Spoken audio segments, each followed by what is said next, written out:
The Wizard of Oz, the lost magic the winds howled over the Kansas plains. As Dorothy Gale gazed at the endless sky dot, it had been years since she had returned from Oz. But no matter how much time passed, she could never forget the Emerald Towers, the talking Scarecrow, the Tin Woodman's heart, and the brave lion. Every night, she dreamt of the yellow brick road and the magic that had once felt so real. One evening, as a storm rolled across the sky, Dorothy felt something strange, a whisper in the wind. She ran outside, just in time to see the twister forming above her house. But this was no ordinary storm.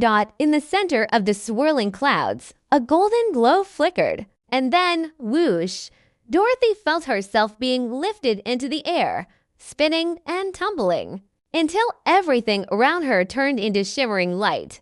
A new threat in Oz. When she opened her eyes, Dorothy was back in Oz, but something was wrong. The vibrant land she once knew looked faded, almost drained of color. The Emerald City's towers were dim, and the once cheerful munchkins whispered in fear. "The wizard is gone," said a familiar voice. Dorothy turned to see Scarecrow, his stitched face full of worry, and it's dying. Dorothy's heart pounded.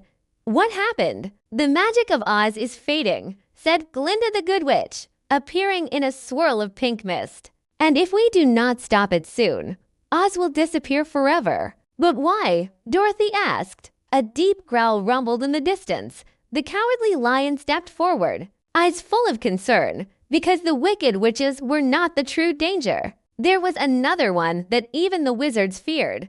Dorothy's breath caught. Another evil lurking in Oz? The Forgotten Wizard legend spoke of an ancient wizard, one who had ruled Oz. Before the wizards arrived, he was banished for using dark magic, and his name was erased from history.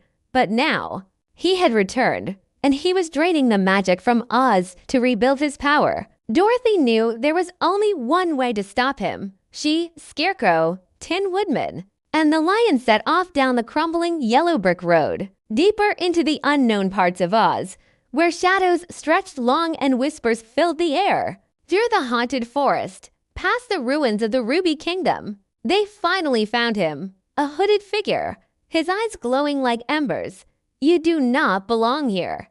"Girl," he hissed, "Oz is not your home." Dorothy stood her ground. "Maybe not, but it's my friend's home, and I won't let you take it away." The final stand battle was fierce. Dark magic clashed with the courage of Dorothy and her friends, the Tin Woodman's unbreakable heart, the lion's newfound bravery, and the Scarecrow's clever thinking helped them push forward. But in the end, it was Dorothy's belief in Oz that saved it. With Glinda's help, Dorothy used the ruby slippers once more, not to return home, but to restore the land's magic. The Dark Wizard's power faded, and eyes shone bright again. As peace returned, Glinda smiled. "Oz will always be here for you, Dorothy, and you will always be part of its magic." Dorothy didn't need to click her heels this time. She simply knew Oz was safe, and in her heart, it would always be home. The end.